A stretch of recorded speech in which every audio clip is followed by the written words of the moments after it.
여론 읽어주는 기자 안지현의 여기 시작합니다. 대선이 50일도 안 남았는데 우세한 후보가 아직 없습니다. 이번 대선의 특징 중에 하나입니다. 안 기자, 언제까지 이런 상황이 유지가 될까요?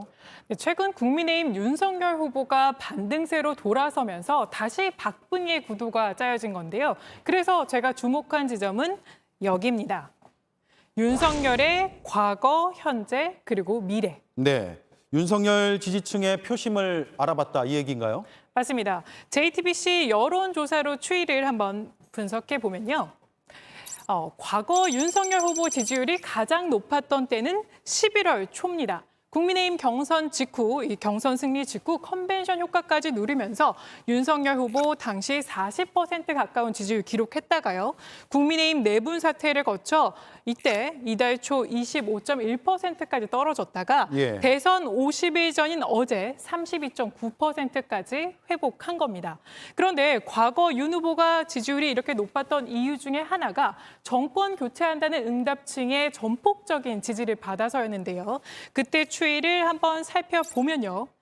이 지지율이 높았던 때도 정권 교체층의 여론의 64%가 절반이 훨씬 넘는 63%가 윤 후보를 지지한다고 밝혔고요. 당시 안철수 후보의 지지율은 보시는 것처럼 6.6%에 그쳤습니다. 그런데 이번에 윤 후보 이들 계층의 지지를 회복했는데 56.7%에 그쳤고요.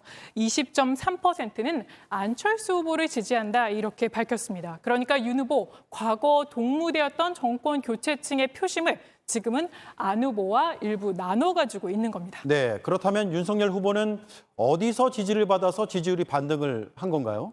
윤 후보가 지지율이 가장 높았던 때와 현재의 지지율을 비교해 보니까요. 대부분의 계층에서 과거 지지율만큼까지는 회복하지 못했는데 딱 한 계층에서는 과거보다 지금 더 높은 지지율을 기록하고 있었는데요.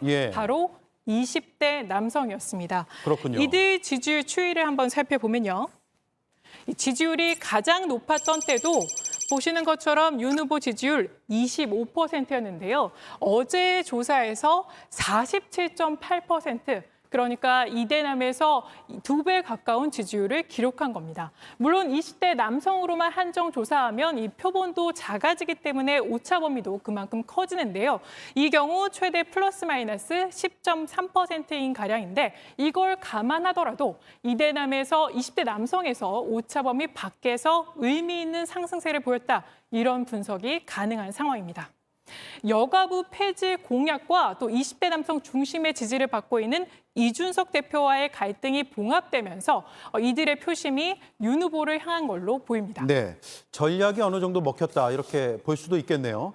중요한 건 앞으로인데 이재명 후보 지지율이 어떻게 되느냐, 또 단일화가 어떻게 되느냐 이런 변수가 있잖아요. 미래 표심은 어떻게 전망을 할 수 있을까요? 네, 저희 JTBC가 미래 지표 중에 하나로 이 선거운동 평가 항목을 매번 조사하고 있는데요. 이 자신의 지지 여부와 상관없이 각 후보의 선거운동을 어떻게 평가할지를 묻는 겁니다.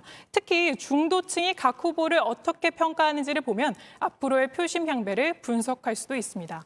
이 대선 50일 전인 어제 실시한 저희 여론조사에서 이 수치를 살펴보면요. 각 후보별로 긍정평가한 지수 보시는 것처럼 윤 후보가 42.6%로 세 후보 가운데선 꼴찌였습니다. 특히 중도층 평가를 보더라도요. 윤 후보가 39.2%로 이재명, 안철수 두 후보에 비해 20%포인트 넘게 처지는 상황입니다. 이 중도층의 표심은 윤 후보에게 녹록지 않은 상황이다 이렇게 볼 수 있습니다. 다만 윤 후보의 상승 여력이 있는 건 바로 정권 교체를 바라는 유권자층입니다. 이 지수가 어제 저희 여론조사에서도 떨어지지 않고 57.4%를 기록했는데요. 여기엔 국민의힘 지지하는 보수층뿐만 아니라 중도층도 다수 포함돼 있는 겁니다. 결국 중도 확장에 실패하면 지금의 그 20대 남성 중심으로 한 반등세를 끌고 갈 동력을 상실할 우려도 있는 겁니다. 그래서 오늘 결론은요. 윤석열의 미래, 중도 확장에 달렸답니다. 네, 안지현 기자 잘 들었습니다.